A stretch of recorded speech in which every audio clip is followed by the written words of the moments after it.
Welcome to the Call to Action podcast, where we bring you incredible people and even more incredible stories with discussions and topics about what it takes to sacrifice everything to overcome hardships and failures to achieve success.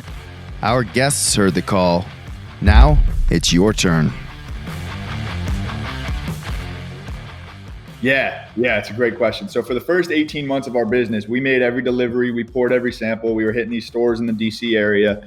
And as we would pour samples, like they'd see these three boys that obviously ask questions, the customers that were shopping, and they'd be like, oh, this is such a cool store. You guys should go on Shark Tank. And we'd sort of smile and wave, 40,000 people apply for Shark Tank every year and only 100 companies get to go out and pitch. So we're like, that's a distraction. We're not going to do that.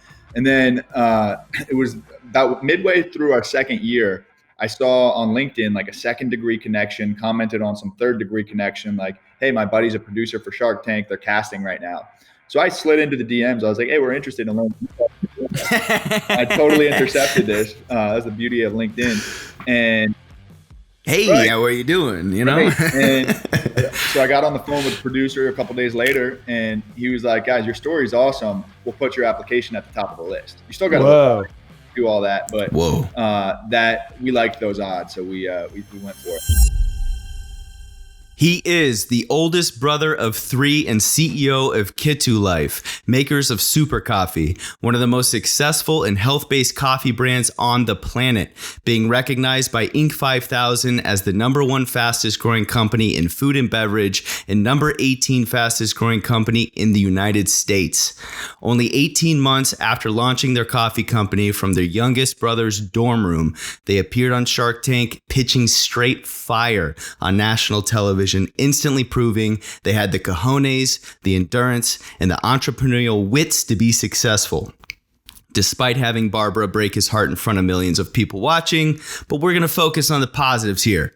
So just a few years later, their mission to mass produce positive energy in a bottle has completely changed the world of coffee for cracked out caffeine fiends like myself. His six-pack abs and barreled chest co-captained the Colgate University football team, playing running back and wide receiver. He's a board member for Forbes Under 30. And aside from being the 2011 recipient of the Anita Williams Peck Public Speaking Award, Netflix is doing a sequel called Caffeine Cowboys, starring the three DeCicco brothers. Please welcome the oldest, Jim-decicco. Man, that was awesome. Anytime I walk into a room, I'm going to play that. Dude, that's the freaking reaction I'm trying to get. You were the first one to be like this stoked. I mean, this thing takes us like a week to pump these intros out, and like, it's kind of our specialty is the intro. It always sets the standard high and then just goes down from there. But at least we start well. But dude, like, that was the reaction. That like got me jacked, dude. Thank you for that. Thank you. Thank you for that. That was amazing. Anita Williams, how about that? That's what I was doing back then. Did my research. Wow. So before we get started, we're going to put you through we call the brain freeze frenzy. It's a prefrontal cortex warm-up like you've never experienced. We got to get that gray matter malleable, flexible, ready to fire. Are you ready? Let's do it. What is one of the best things that you've learned about yourself during the quarantine, and one thing you've allowed yourself to splurge or be relaxed on? Love it. Okay, so I'm somebody who's always go, go, go. I feel like I need to be doing something from 5 a.m. till 9 p.m. I learned about myself that I can relax. I can take my foot off the gas. I can enjoy some stillness, some pause practice, a little meditation. And it's been totally refreshing. I'm getting more out of my work because of the fact that I'm slowing down. And one thing I've been indulging in, I can't believe I'm saying this, nicotine gum. Say it. Never smoked cigarettes, never done drugs. But I did a decaf week during quarantine, and I was like, I need something. So I got on this nicotine gum, and thankfully I'm all out of it. But it's been that was a nice approach. Hold up, what about the nicotine gum has got you stoked? I don't know if does it taste good or what? It tastes fine. Like I said, it's So I listened to a podcast, Dave Asprey, who's actually like our arch nemesis. He's the founder of Bulletproof Coffee. He was nicotine gum for creativity and energy. So I'm like, let me try it. It was a fun little sprint. Hey, wow. Well, we don't like Bulletproof. Screw that guy. Yeah. Man, Jim, we're real jazzed to have you on today. It's such an entrepreneurial spirit. We're already feeling it. Tell us a little bit how you get started. What is your morning routine? Yeah, so I'm not one of those guys who does the same thing every day. I like to be up early. I go to sleep very early. That's where my morning starts, is when I go to bed. But I try to wake up between 5 and 6 in the morning. I'll chug some water, probably 20 ounces of water, get a coffee in me, and a workout, some type of movement, usually 20 minutes, no more than that. As a college football player, we're used to these 90-minute intense heavy weight room things. Yeah. Honestly, in quarantine, I've been working out more now than I have when the gym was open. But just light stuff, get it moving. And then a meditation, 5 to 10 minutes. Again, people recommend 20. Like if I can get 5 to 10 in, I'm good. What kind of workout are you doing in the morning? I'll always do some bit of core, like I'll lay down on a yoga mat, hit some sit-ups, some crunches, that type of stuff, some toe touches. And then we actually, we live in an apartment building here in New York. They have like a shitty hotel gym that's got up to 50-pound dumbbells. So it's been closed. My brother and I, we broke in and we stole the dumbbells. So we got the dumbbells. Oh, nice. Yeah. So throw around some 50-pound weights. We got some bands, some jump rope. We actually just bought a TRX. So mostly body stuff, man. Keep it light. Perfect. What's your favorite non-business, non-self-help, non-productive Instagram page? For me, it's kids getting hurt. I don't know if you've ever heard of that. I'm a little sick and twisted, but it's the funniest thing you've ever seen, man. Just kids eating shit. It's the funniest thing. Dude, this is such a great question. I'm sick and twisted too. Nature is metal. It's just like animals eating animals. I love that one, dude. I love that one. People won't get it. They'll look it up and probably delete their subscription to CTAP, but I don't care. It's like, it's raw and savage. It's what life is, dude, honestly. Hell yeah.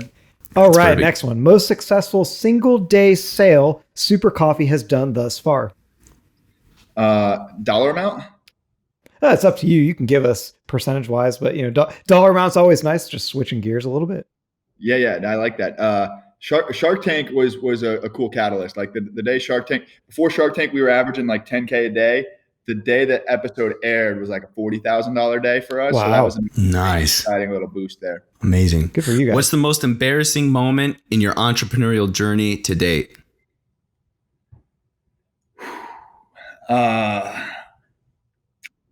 I would say my entrepreneurial journey started as a college football player. You learn the lessons on the football field. And my first day as a college football player, we were running sprints and 22 110-yard sprints. Like it was a brutal workout, but I'm the youngest guy out there. I'm not gonna quit. I shit my pants on the 18th sprint, and that stuck with me for 4 years after that. So that's probably the most embarrassing day of my entrepreneurial journey.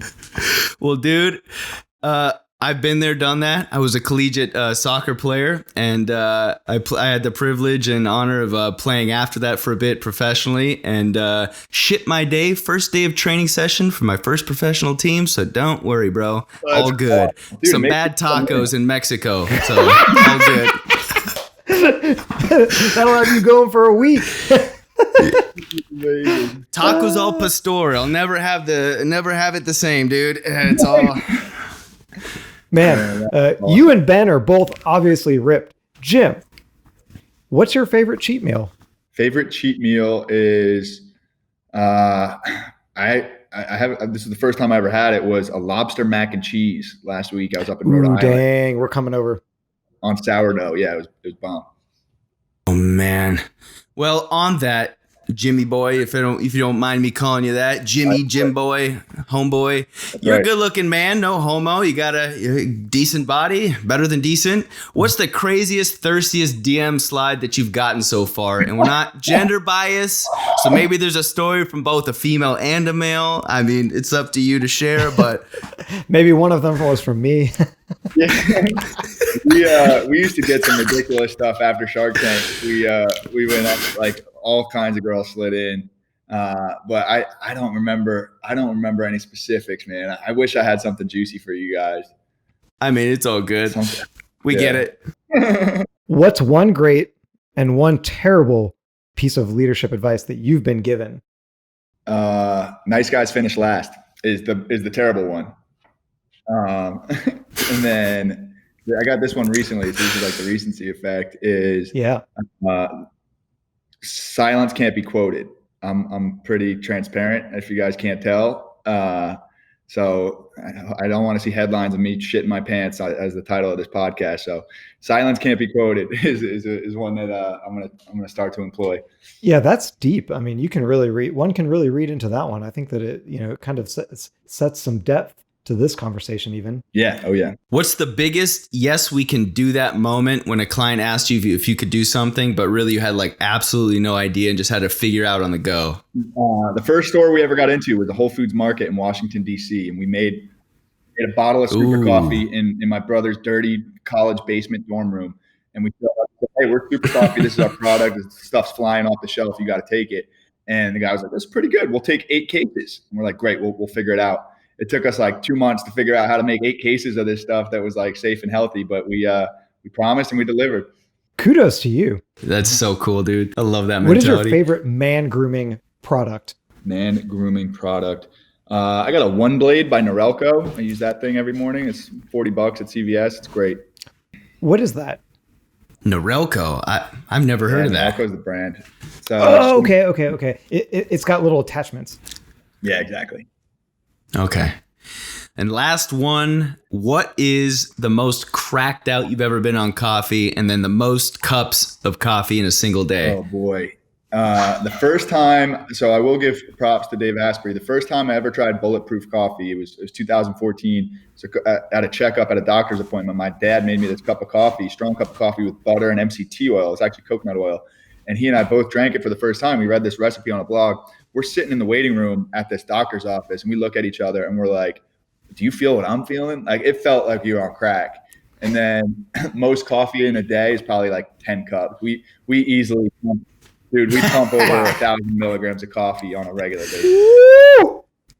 You do. Dang. What does that do to your gut? Do you have like a strong gut health, or do you have to take things to counter that? I mean, that's a lot of milligrams. It's not all black coffee. We'll throw some super coffee in there, some cream, some protein. I eat a lot of fat, so like my stomach does pretty well with the oils. But yeah, and a lot of greens, man. I should get on a probiotic, but I'm not. Hell yeah. Well, congrats, bro.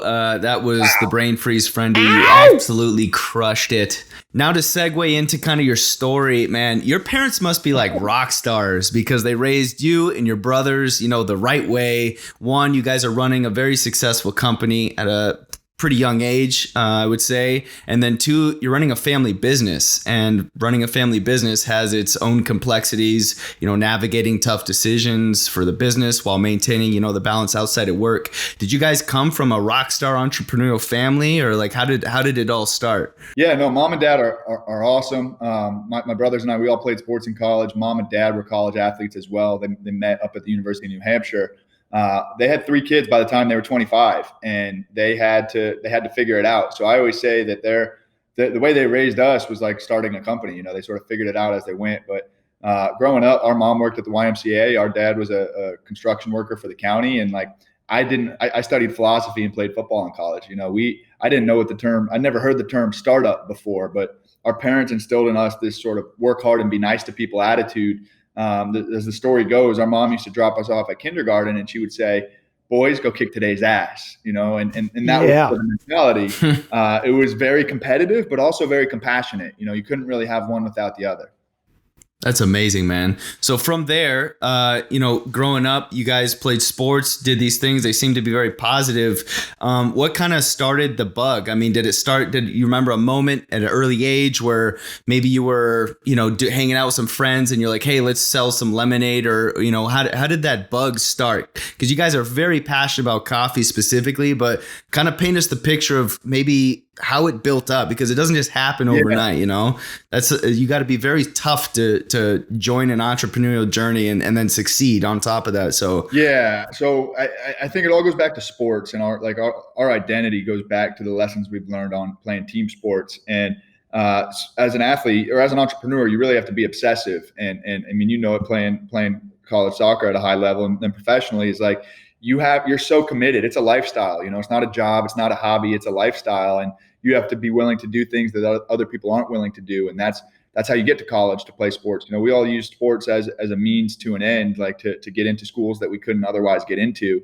But in order to put ourselves in that position, we had to wake up at 6 a.m. and go hit the squat rack. Or we had to go run sprints when our friends were going out to party, So a lot of sacrifices that sort of are still reflected today in our business. Like our business is hard, but we got ready for that by playing sports.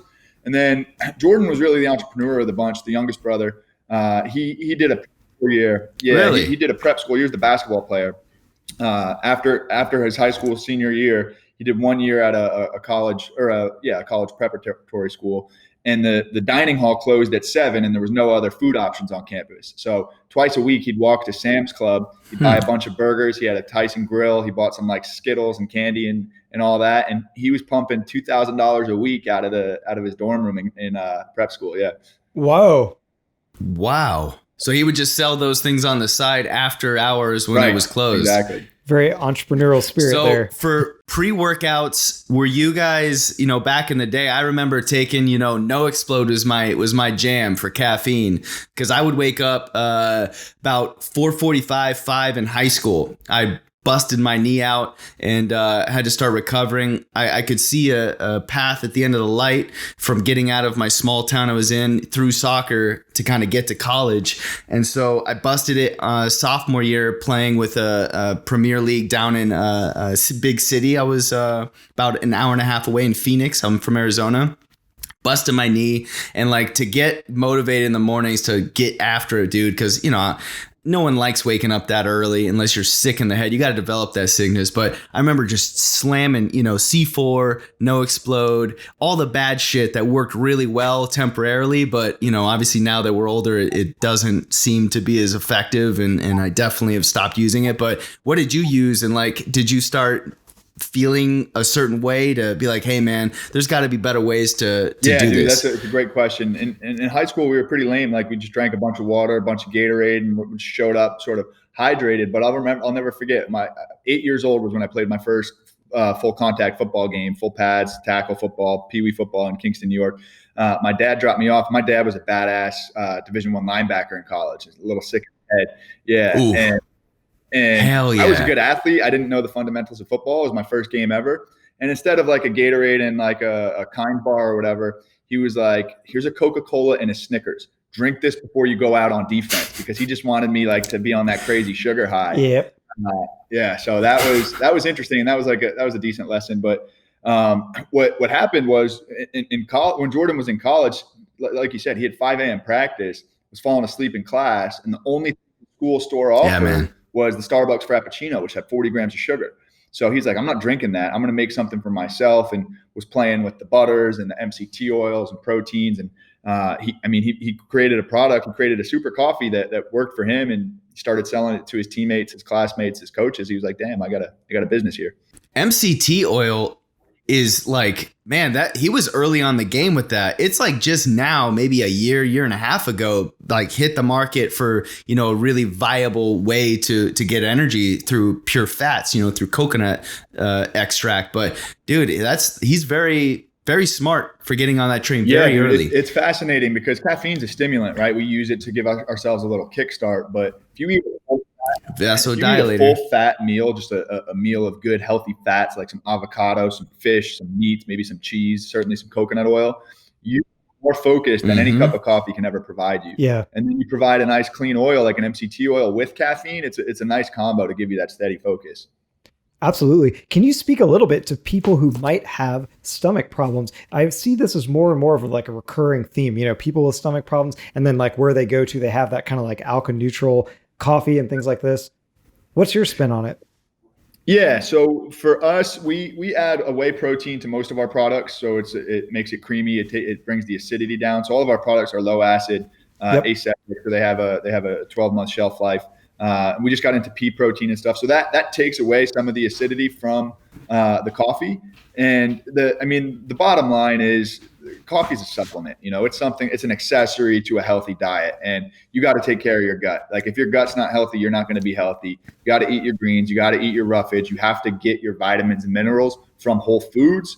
And then if you want to supplement with a probiotic or a prebiotic, by all means.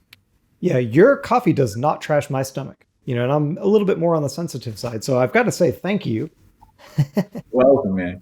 Thank you, guys. Back to the, I guess, evolution of like how you got to where you are. I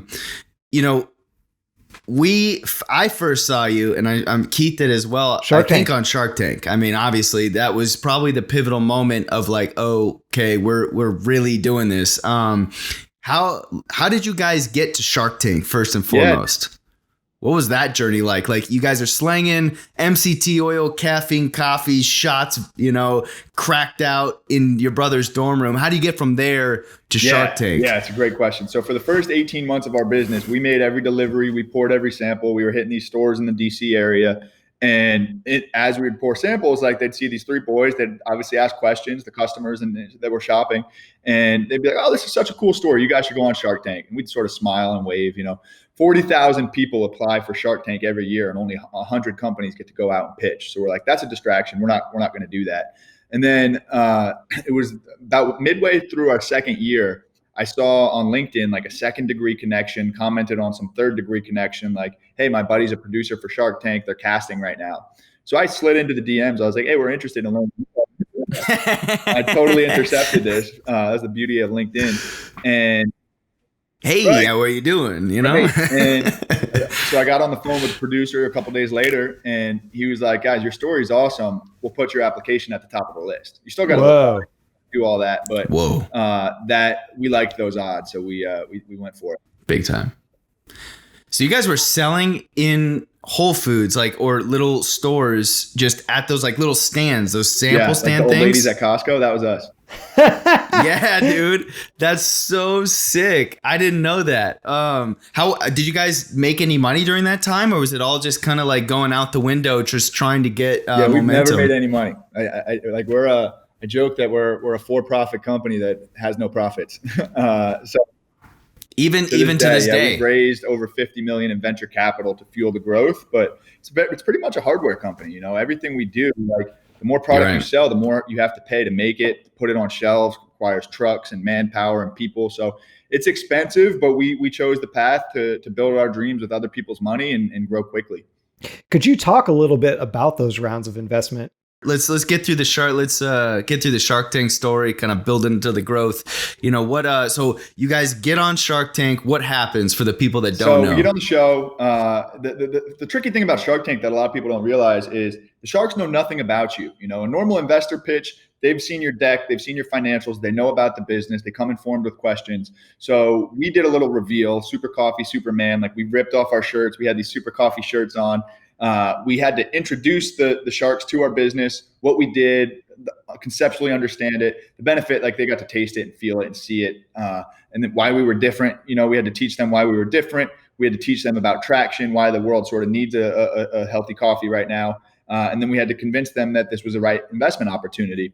And unfortunately, like Barbara was burned on some beverage deals in the past. Mark Cuban thought we were going to need way more money than he was willing to put in. Rohan Oza, who was a guest shark, he was conflicted and invested in another coffee company. So we didn't even get an offer from any of the sharks. So as athletes, we were totally defeated. We felt like we just lost the Super Bowl on national TV. We filmed on a Saturday, and then on Monday morning, we went right back to work. That's that mentality, man. I mean, you getting knocked down, you lose a big game, but guess what? You can't cry about it for too long. I mean, you can have your little, get through it, build that thick skin, and then hit it harder with a little bit of extra oomph after that. So what happened after that? I mean, seems like you guys are doing pretty dang well. So, I mean, obviously it didn't slow you down. It probably almost fueled you more to get to where you guys are today. What's been the journey from that point to up to 2020 right now? and like what things have you guys had to overcome? And because that's kind of the essence of this podcast is, call to action. You're called to do something, but you do it. Like so many people are so afraid of like, what if someone says this about me or thinks that? Who fucking cares, right? You got to do you. You got to stick your head down, focused, and just get through it. So like, what was the super coffee moment where you guys are like, boom, this was that pivot we needed to get down, or this deal we had to get closed? Hell yeah. So there's not one moment, but Shark Tank, we went on asking $1 million. We were asking for $1 million for 10%, right? So we valued the company at $1 million. And some of the sharks were like, hey, I don't like the flavor. I don't like the packaging. I don't like this. I don't like that. So on Monday morning, we show up, didn't get a deal on the show. 2 days later, we show up Monday morning. We stock the shelves. We pour the samples. We improve the flavor. We improve the formula. 8 months after Shark Tank, we raised $15 million at a $50 million valuation. Woo! So, yeah, it's. What was that process like? Yeah, man. Keith, great question. Yeah, great question, Keith. Yeah, totally. So, just taking a step back, for the first 3 years, we raised money from friends, family, and fools. Anybody who would give it to us. What I found was the more sophisticated the investor, the more scrutiny they put under the business. And like I said, we're not a profitable company. So to a lot of sophisticated investors, we look like an insolvent piece of shit company, but that's the strategy that we've signed up for. So early on, we raised 30 grand from our aunt and uncle who sort of funded this thing. They were like, they didn't have any kids at the time. So they were like, here we go, let's do this. We turned that into 50K in sales. And then we went out and we raised 100 grand from some people that we met in DC. And for 3 years, that's what it was. We'd go raise what we needed, we'd spend it, we'd do what we told the people we'd do. And then so year 3, fall of 2018, we raised that Series A. We knew we had momentum. This was our third year in business. We did about 5 million in sales, but we knew we needed to crack this thing open. We needed some institutional capital.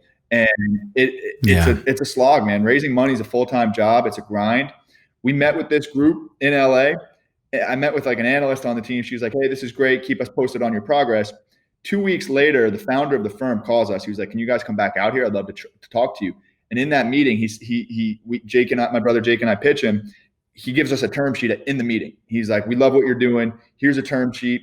The terms were favorable. And then you do what's called the diligence period, right? They have like 90 days to learn about the business. And everything checked out. They've been amazing partners since. And I mean, since then, we just closed our Series B, our follow-on round this summer of 2020. That was a nightmare, but we got it done. Congratulations. Thank you. For those that have never been through a fundraising series or even just the angel investment round, the initials of like you said, the fools and I forget what else you said, but pretty much any idiot that would give you money, dude, you're like, come on, hands out. I'm just trying to get this thing at least launched to the first stage. What's been the most surprising thing going through that process for those that have no idea or maybe will never experience it from, an outsider's perspective? The most surprising thing is, I think how difficult it is, and for us, like I got so sick of being turned down by food and beverage, private equity and venture capital investors that have like this cookie cutter model of like compare us to a bunch of other brands, like our financials need to be up to par. We need all of these things. And to me, it almost felt like a waste of time. Nobody was giving us the valuation we needed. We had the plan. We just knew we needed cash to go execute. So early on, we were like, let's go raise money from those who are willing to give it to us and those who are willing to allow us to run the business. We didn't want people that were hands-on. We had a good direction. People trusted us, and we always delivered on what we said we would deliver.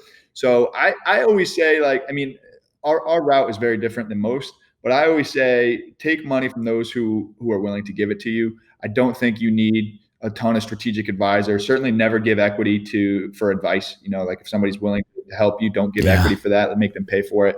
But yeah, I think you have a good team and a good vision, good direction of where you want to head. You really don't need sophisticated investors to tell you what to do. How did you guys prepare for those meetings? Like what did you notice if you did, what deviated successful pitches versus non-successful? What things did you guys do? Did you feel like that you learned over time that really helped elevate your pitch to these big guys? Yeah. So I think one of the hard things is like, the dirty details of the business, right? And I'm in the financials all day, every day. So it's like, if I show the financials to somebody, they're going to laugh us out of the room. But we're the best selling bottle of coffee in these stores. We have a lot of momentum. We're getting a lot of good press. So we played to our strengths. I wouldn't even say the financials are ugly. I would say we're the number one selling coffee in Wegmans. We outsell everybody in the Northeast, like whatever it was. The thing that it's all about controlling what you can control, because you can control the narrative. Like we were in one store and my brothers and I were like, well, this is all we got. Let's be the best selling coffee in this store. Right. And we broke that store's weekly sales record in the first 4 hours we were in there. And that's the story. Wow. You take that story to the next store down the street or to the investor and say, hey, this stuff is flying. Give us some money so we can go and get into more stores. So I would say focus, like you got to build a story, a really good story to tell, control what you can control, and then lead with that. You're really selling people on yourself and on your vision. What sage advice? And for Absolutely. Lots of companies in your position that aren't immediately profitable, you're raising, now you've got Series B. Do you have Series C on the horizon? Because oftentimes Series C is going to happen sooner than the relative in between of Series A and Series B. It's a great question. Right now, we're hoping that Series B will be our last round. Okay. We see some hopes of profitability next year. We're getting to the size now where we have enough collateral in terms of receivables and inventory and stuff like that we have some pretty cool financing offers on the table. So it's good for you. And equity, yeah. Now's the time. Exactly, dude. The interest rates are super low. Big shout out to our CFO. Got a couple great term sheets in. But yeah, hopefully this is the last round. Kudos to you guys. I mean, very clearly you have launched on the right trajectory. Thank you, man. Thank you. Yeah, this is year 5 and we're still figuring it out. Man, I'm really curious about the actual product itself as well. I've tried it a couple times, man. It's very tasty, and it has a clean build up for that cracked out caffeine high that everyone's always looking for. It's not, and then it doesn't just like poof crash. It's like this clean, it just escalates down and smooth. It's got a nice plateau and just scales down nicely. How did you guys develop and engineer this product to be so healthy and also very tasteful? Yeah, it's a good question. And basically everybody, people are still motivated by flavor. People shop for indulgence. Starbucks Frappuccino is the number one selling bottle of coffee in the country because it tastes good. And people won't sacrifice they won't sacrifice taste for health. If it's healthy, it's got to taste good. So that was number one for us, is we needed to taste good. We needed to taste like something that had 40 grams of sugar in it without any sugar, without any of the bad stuff. So our products, they all have 2 cups of coffee. So 200 milligrams of caffeine in them in like a 12-ounce bottle of super coffee. We had 10 grams of protein, not to make it a protein shake, but to make it creamy, like a coffee with milk and sugar. And then all of our products are sweetened with monk fruit, which is a all natural. Yeah, baby, it's sweet. And it from the sweetness comes from an antioxidant rather than like a glucose or a carb or a sugar. So we're able to achieve that sort of creamy, sweet flavor with a real energy boost and none of the bad stuff that comes in our competitors. Yeah, at CTAP, we're massive fans of y'all. I mean, if we were still meeting up every single day in office, we would have like these ready to go, ready to rip, right in a refrigerator just to kickstart our day. I mean, the flavor is there. You can either snort it or down it. It's going in there either way. Yeah, we were joking. We were like, maybe we can evaporate one on the side and see how that goes. Oh, man. Just, how do we do this? Make a new experiment, It's tasty, man. It packs a flavor and it works. I mean, our beans come from Colombia. You know what else comes from Colombia? Super coffee? Yeah. So what is your favorite bean to work with? And then do you guys sell ground beans? Yeah, good question. So we use a organic Colombian coffee bean. It's 100% Arabica. It's a good quality coffee, but it's really the benefits that we add on top of it that like we're not in the third wave craft coffee game. Like we're not going to be a bunch of baristas. We're not going to do all that. But we are. So we just launched our K cups Yeah. Oh, yeah, nice. ground coffee We were checking with- that out on your website. Nice, man. Yeah, ground coffee with vitamins and antioxidants, and then that same ground, we're launching in bags in a couple weeks. So you'll be able to get a bag of super coffee that has vitamins, antioxidants, and then you can mix it with our creamer for the protein and MCT oil. You know, that makes a lot of sense. And for you, my guess is, listening to everything that you've said so far, it weighs a lot less. So maybe you can have more of a profit there from, you know, the long-term sales of things like this, lighter products, more dense. That's right. Oh man, that's it. Anytime we think about innovation, it's got to be accretive to our gross margin. You know, that beverage in general, ready to drink coffee, is a low margin, high volume game. You got to sell a lot of bottles because you only make a few pounds on each one. You get into the ground coffee business, instead of a $3 bottle, you're selling a $10 box or a $10 bag of coffee. So it's a higher ring, higher margin, it's lighter to ship. There's a lot of good benefits. Yeah, I just bought a Breville right before this pandemic hit. I bought this Breville that, the grounder, it's a espresso machine. So I started doing my own like little coffee grounds. And so I've been, experimenting with all these different grounds and learning about the flavors, aromas, etc. And man, I got to be honest, I got to shout out the Black Rifle coffee, the ground stuff. It's pretty decent, but I got to say, if Super Coffee had a bag out there, I'd probably get it over there. But it's not your guys' space. It's all good, As soon as they come off the line, we'll send you some samples. Oh, let us know. Oh, dude. I will seriously snort it and do an Instagram ad for that, man. Be like, it's just as good, I swear. No, yeah, man. So on the business side of Super Coffee, when did you guys, because our day job, we're a software engineer and design firm, and we help e-commerce businesses grow and do their thing, and we kind of specialize in native mobile apps. Also, that's kind of our niche. We really love mobile apps, but we build websites too, etc. We noticed you guys have a subscription model. When did you guys transition into a subscription model business as your foundation? And then how did you see that, or rather, have you seen it do good things for your business in terms of profitability? Yeah, man. So recurring revenue is the name of the game, right? You want to, especially if you're selling a $10 box of coffee, it's like, how can we extract that lifetime value? So we just hired a badass VP of e-commerce. He's actually based out there by you guys. His name's Ben Knock. Yeah, sweet. You guys definitely got to link up. He's inked up too. Looks a little bit like. Love it. And he's a baller, and he built Red Bull's business online, and then Soylent, which is a big a big subscription model. Yes.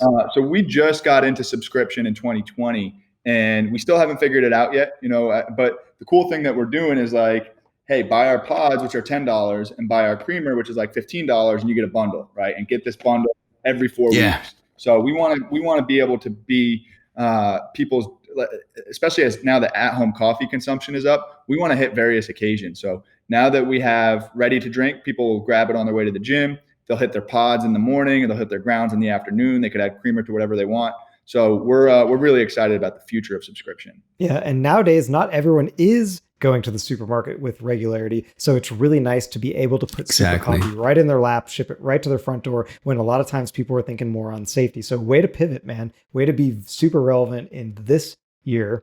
Malleable, adapting, more fit. You guys are hitting every stride that's the right stride. Did you guys see a growth in the revenue? I mean, did you guys see a noticeable difference in how your business was growing with the subscription model? Yeah, it's much easier to predict. It's in the KPIs are starting to stabilize, because we know how many new customers we got to get in the funnel each month. We know of that percentage, how many are going to be repeat customers after month 2, after month 3, after month 4. And we're actually revamping our site right now. Had I known about you guys sooner, we obviously would have worked with Dimension. Let's hook it up. Yeah. No, we haven't done an app yet. So when we do, we would love to help y'all out. Yeah, man, that'd be awesome. Have you guys ever thought about moving and kind of pivoting maybe into like the CBD and like CBD THC business, with coffee? Because that's kind of like a new thing, is not new, but with all these states legalizing cannabis industry and with it booming. I just read a thing today on Investorpedia is like my homepage. It's always got these cool little things on kind of the world of investing and what's happening. And man, big industries, big companies and sectors are investing heavily into cannabis right now. Have you guys ever thought of pivoting into that? We certainly looked at CBD in 2019 when it was coming out real hot. Our whole thing is mass producing positive energy for the mainstream, right? And what we need to do is take a step back and look at the total addressable market, right? And I challenge all entrepreneurs to do this. Is like, if you have an idea, how big is that market, right? How big are your competitors? All of these. And the bottled coffee industry in the US is over $3 billion. Bottled coffee alone, Starbucks Frappuccino does over $2 billion of that. CBD, I think for us, is still a bit too niche, so I mean, everything is niche until it's not. So I'm not writing it off completely, but like we got a long way to go chipping away at those Starbucks numbers with our core products. And it's kind of like there's this scale of like, you got novel on one side, something that's new and unique like CBD or THC coffee. Then you got familiar on the other side, which is like coffee with milk and sugar. If you're too novel, you won't be adopted. And if you're too familiar, you won't be adopted, right? So we got to find that happy middle. Where it's familiar enough, but it's also unique enough that it's intriguing for people. I love that you guys enjoy the pivot and you're embracing the pivot. You're doing this now. Hopefully that puts some extra profitability under your wings. We're real stoked to see that and wishing you well on it. Would you talk just a little bit on overcoming some of the failure along the way and kind of like, recognizing when it happens, knowing when not to give up, and just kind of like how to change the recipe to turn it in your favor? You've spoken a little bit about this already, but can you give a little bit, maybe some more concrete tips? Yeah. Great question, man. So you gotta have core principles and a guiding light, right? Because everybody has an opinion. Every single customer is going to leave negative reviews, positive reviews, whatever. If you waver from why you started the company, you're gonna compromise your business. You're gonna be like this amorphous, weird thing that doesn't mean anything for anybody.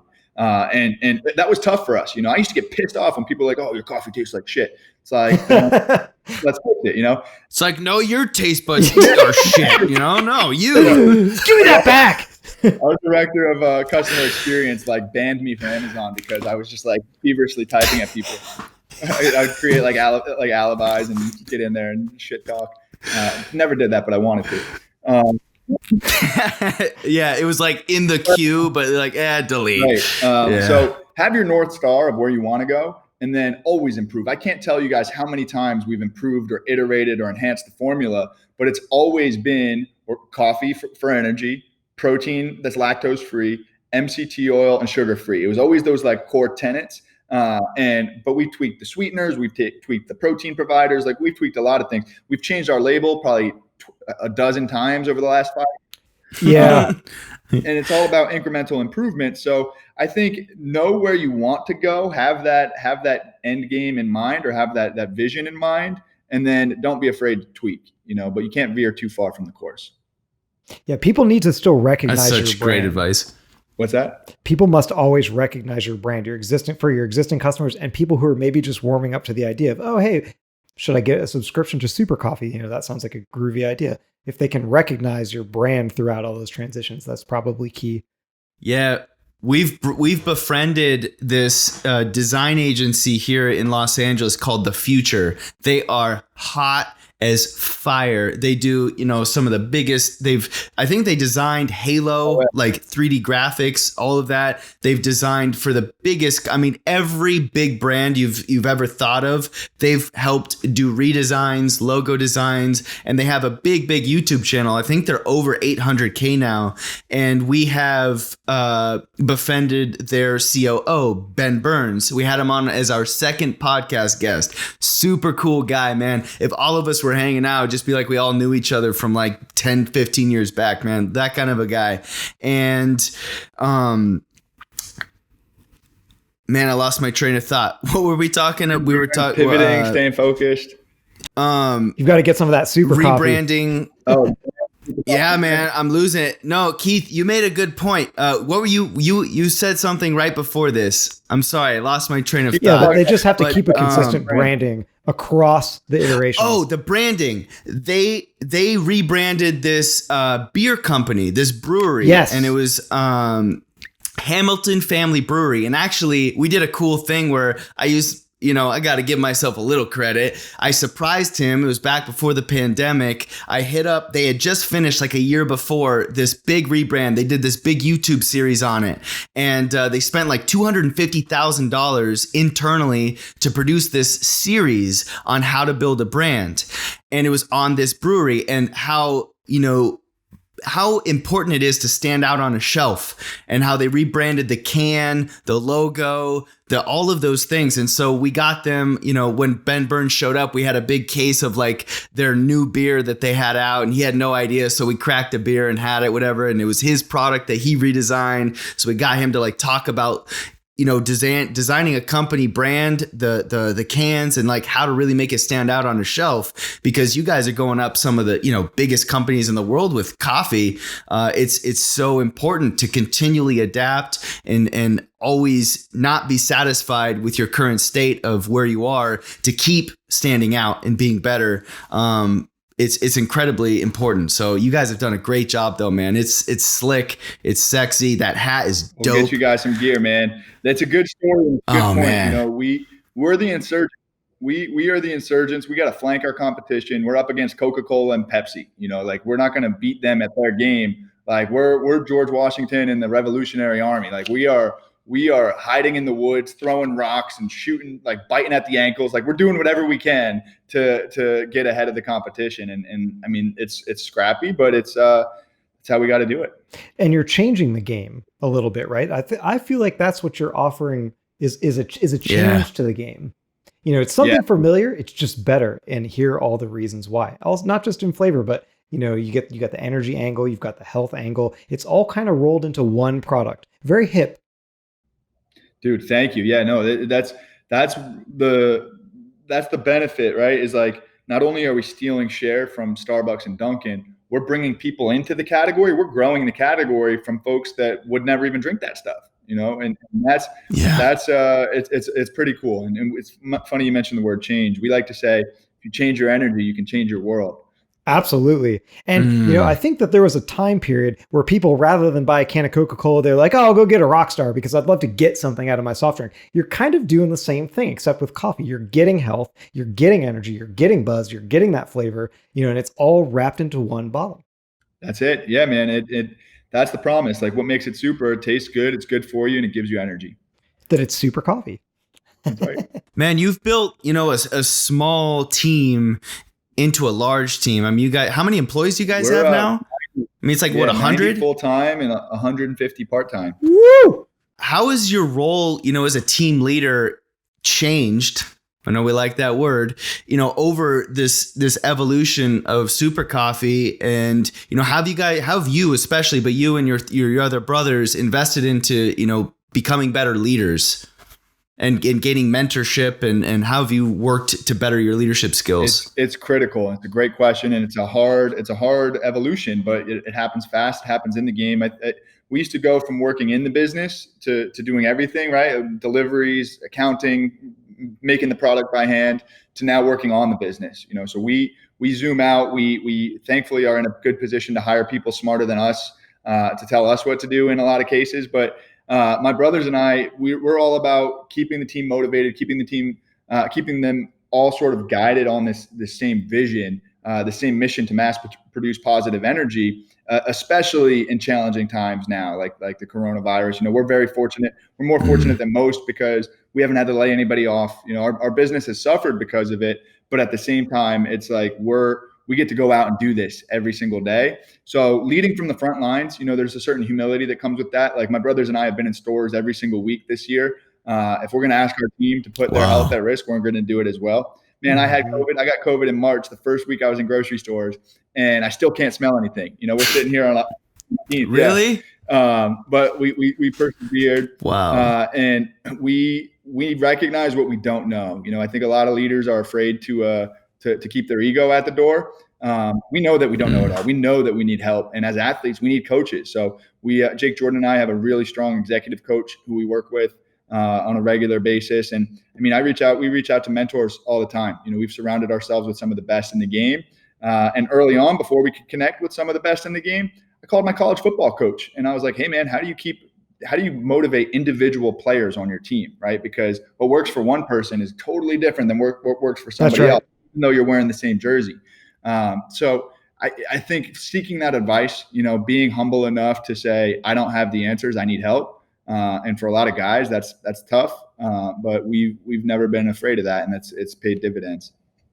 Yeah, clearly you have the energy and you have the vision. You're also a great communicator, as we've listened on this podcast. Those qualities rolled together really make for leaders. Yeah, those are strengths. And I urge anyone, that's listening to this, if you've got an ego and you've seemingly think that you know it all, it's not weak to allow people to help teach you new things. Like, you can learn anything from anybody at any time. So man, the fact that you have that mentality, and I personally believe, and I think you can agree to this, Jim and Keith as well, that, sports, growing up in that environment, you kind of have to get that beat out of you. There's no way to be a teammate if you think you know it all, because being a teammate is also learning how to follow. And some of the best leaders are the best followers.